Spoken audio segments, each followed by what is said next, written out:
शिवाजी, जय भवानी, जय शिवाजी, छत्रपति शिवाजी महाराज की जय। हर हर महादेव, हर हर महादेव, छत्रपती शिवाजी महाराजांचा विजय असो, छत्रपती शिवाजी महाराजांचा विजय असो। जय भवानी, जय शिवाजी, जय भवानी, जय शिवाजी। नमस्कार।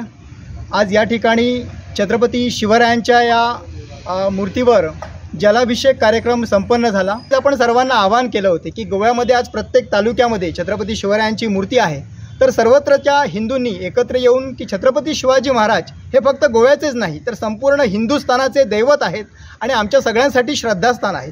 तर त्यांचा आपण या ठिकाणी जलाभिषेक कार्यक्रम गोव्यातल्या प्रत्येक तालुक्यामध्ये ज्या ज्या ठिकाणी छत्रपती शिवाजी महाराजांचा मूर्ती आहे तर तिथं आपण हा अभिषेक करू। तर अशाच प्रकारे आज आतापर्यंत जवळजवळ 9 ते 10 ठिकाणी अशा प्रकारचा जलाभिषेक कार्यक्रम संपन्न झालेला आहे। आज या ठिकाणी छत्रपती शिवरायांच्या या फर्मागुडी किल्ल्यावर सगळे शिवप्रेमी या ठिकाणी जमलेले आहेत आणि हा सोहळा या ठिकाणी संपन्न होत आहे। मला या ठिकाणी सांगायचं आहे की कुणाला देव मानायचं हे आम्हाला कोणी शिकवण्याची आवश्यकता नाही।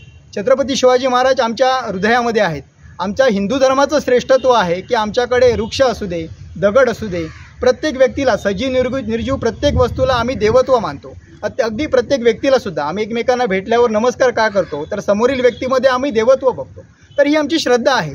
त्यामुळे आम्हाला देव कुणाला मानायचं हे कोणी शिकवण्याची आवश्यकता नाही। त्यामुळे छत्रपती शिवाजी महाराज हे आमच्यासाठी दैवत आहेत। आम्ही आमच्यावरची ही शिवाजी महाराजांवरची जी श्रद्धा आहे या श्रद्धेने आज या ठिकाणी हा सोहळा संपन्न झाला आहे। गोव्यातले सर्व शिवप्रेमी मोठ्या संख्येने शिवजयंतीच्या दिवशी प्रत्येक तालुक्यामध्ये मोठ्या उत्साहाने शिवजयंती साजरी केली जाते।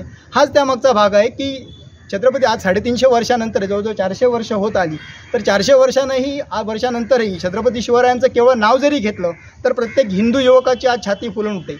याचं कारण काय तर आज त्यांनी जे कार्य केलेलं आहे, त्यांनी जे दैदीप्यमान असा इतिहास आमच्यासमोर ठेवलेला आहे, जो आदर्श आहे तोच आदर्श घेऊन आज सगळे शिवप्रेमी संघटितपणे कार्य करत आहे। जवळजवळ आतापर्यंत म्हटलं की हे 11वं या ठिकाणी होते। आज सकाळी काणकोणमध्ये झालं, काल परवा आमोणेमध्ये झालं, म्हापशामध्ये झालं, वेगवेगळ्या ठिकाणी, आता अन्य ठिकाणी उद्या नावेलीमध्ये पण त्यांनी आयोजित केलेलं आहे।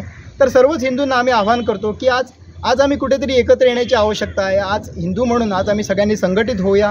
आज छत्रपती शिवाजी महाराज आमच्या सगळ्यांसाठी आदर्श आहेत।